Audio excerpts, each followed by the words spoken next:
السلام عليكم، أنا مصطفى الدسوقي وأهلا بيكم في فيديو جديد على ألف بيع عربيات. النهارده هنشوف مع بعض في السريع كده الكاديلاك ليريك لأول مرة. سيارة كهربائية من كاديلاك بترجع كاديلاك للسوق المصري بعد غياب طويل جدا. هنشوفها مع بعض، احنا حاضرين حفل الإطلاق بتاعها فيلا بينا نتفرج عليها.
ولو انت بتفكر تشتري العربية دي او اي عربية تانية غيرها، فانت اكيد بتفكر في احسن طريقة تحمي بيها عربيتك، ومفيش افضل من انك تعمل لها فيلم حماية اصلي.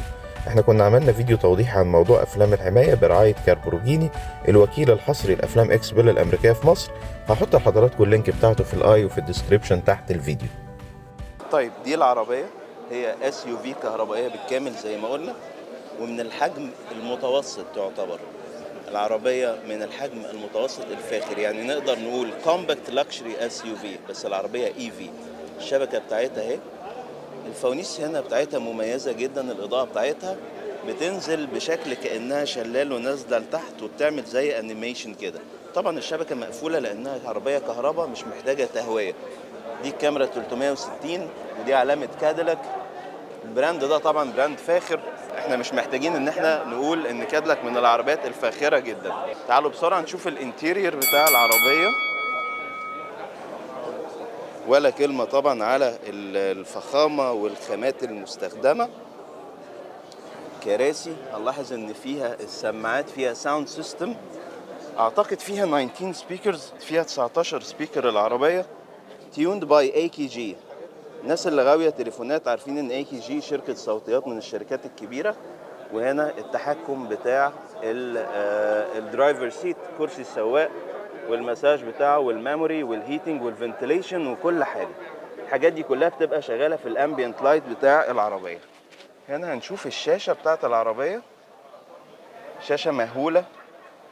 عايز اقول لكم ان الحجم بتاعها 33 بوصة. الشاشة دي 33 بوصة دايجونال. شوف الستيرنج ويل،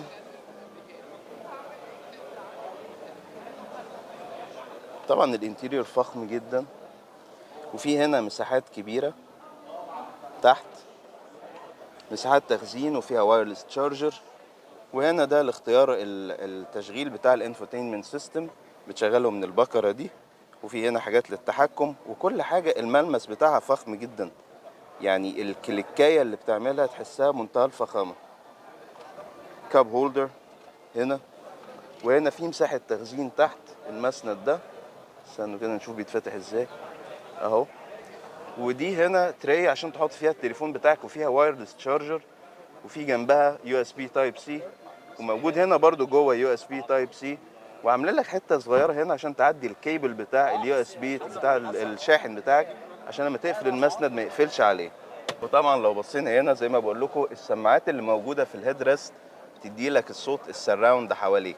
بصه تانية على الانتيرير، زي ما بقول لكم كل حاجه، الزراير باين عليها الفخامه قوي، الكليكات بتاعتها كلها تدي لك احساس بالفخامه. كاديلاك بقى، احنا بنتكلم في براند اصلا لاكشري. التري اللي هنا دي بتطلع برضو بضغطه لطيفه جدا. تعالوا نشوف القسم الخلفي من العربيه مع بعض. مقابض الابواب كده بتضغطها بس. وده صديقنا علي العايدي قاعد قاعد بيختبر المساحه الخلفيه. ايه رايك في الليج روم اللي ورا؟ ممتاز. والله كويس. ما فيش نقط. انت طولك كام؟ انا 182 182 وكنت قاعد مرتاح؟ جدا. طيب اهي من هنا. الراجل اللي قدام كان مرتاح فعلا. انا كنت قاعد معاه، ما هو قدام الكرسي راجع. تعالوا نشوف برضو الخامات ورا طبعا ولا كلمة عليها، زي قدام بالظبط. ده برضو هيبقى في الامبيانت لايت، بتتحكم فيه بكذا لون. في هنا فتحات تكييف ورا، نفس برضو الجودة بتاعت الخامات. USB Type C 2. وفي هنا منفذ كهرباء اللي هو العادي عشان لو عايز توصل لابتوب او توصل حاجة. طبعا الكراسي بنفس الفخامة بتاعت قدام. نقاط الايزوفيكس. جيوب تخزين في ظهر المقاعد الامامية. تعالوا نشوف بقى اللاج روم والهيد روم. هنا الني روم بتاعت العربية اهي، وفي مكان تمد رجلك تحت الكرسي اللي قدامك. المساحة كبيرة جدا وكويسة جدا ورا. أنا طولي متوسط في حدود 175، لكن زي ما حضراتكم شفتوا كان في واحد برضه 182 وكان قاعد مرتاح. وهنا الهيد روم اهي تعتبر معقولة، هم عاملين زي تجويف كده برضه عشان خاطر يظبطوها. والسقف البانوراما اللي موجود هنا بيدي براح، هو سقف بانوراما ولكن ما بيتفتحش، كله سقف زجاجي. هوريه لحضراتكم دلوقتي. ده شكل الظهر بتاع العربية. طبعا الشنطة بتاعتها كهرباء وبتفتح بالفيرتشوال بادل، بس ممكن عشان المفتاح مش معانا فنفتحها مانيوال بقى. منين بقى؟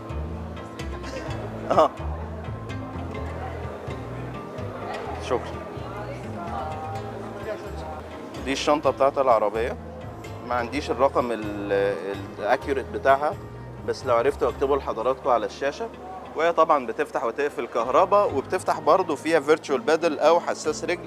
وكادلك عامله حركه صايعه جدا بقى، ان انت تحت حاطالك العلامه دي، في الارض بتعمل لك بروجيكشن عشان خاطر تعدي رجلك عند الحته دي بالظبط، فعلى الشنطه تفتح وتقفل. دي برضو حركه يعني ايه، مش اي حد هيقول لكم المعلومه دي على فكره. اهي بصوا عليها تاني، عامله بروجيكشن لعلامه كادلك على الارض.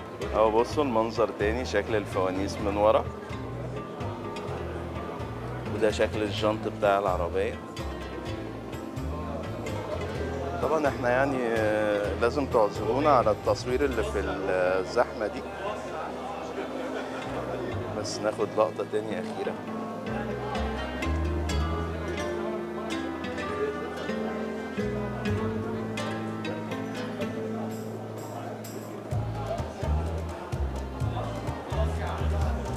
الحركة بتاعت فتح الباب دي يا جماعة حلوة أوي.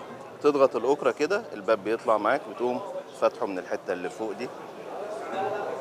وبعدين هنا شايفين العتب بتاع الباب، الدور سيل مكتوب عليه كادلك، وعليه الرسمة بتاعت العربية نفسها ليريك.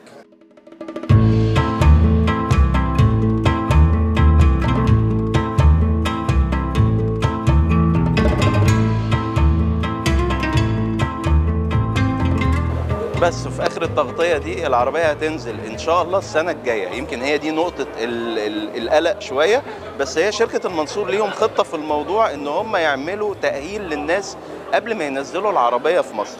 هيعملوا خطه على مدار الشهور الجايه، بحيث ان هم يعملوا مراكز خدمه تاهيل للناس عشان خاطر يتقبلوا فكره سياره كهربائيه فاخره، وفي نفس الوقت يعملوا بقى الحاجات بقاعات العرض بتاعتهم والعماله المدربه وكل الحاجات دي. العربية هتنزل زي ما بقول لكم ان شاء الله على الربع الاخير من 2023 يبدأ التسليم بتاعها، وهتنزل بالنسخة اللي موجودة هنا، نسخة ال 500 حصان و 610 نيوتن متر من التورك. وطبعا هي عربية كهربائية فمش عايزين نقول البرفورمانس بتاعها هيبقى عامل ازاي.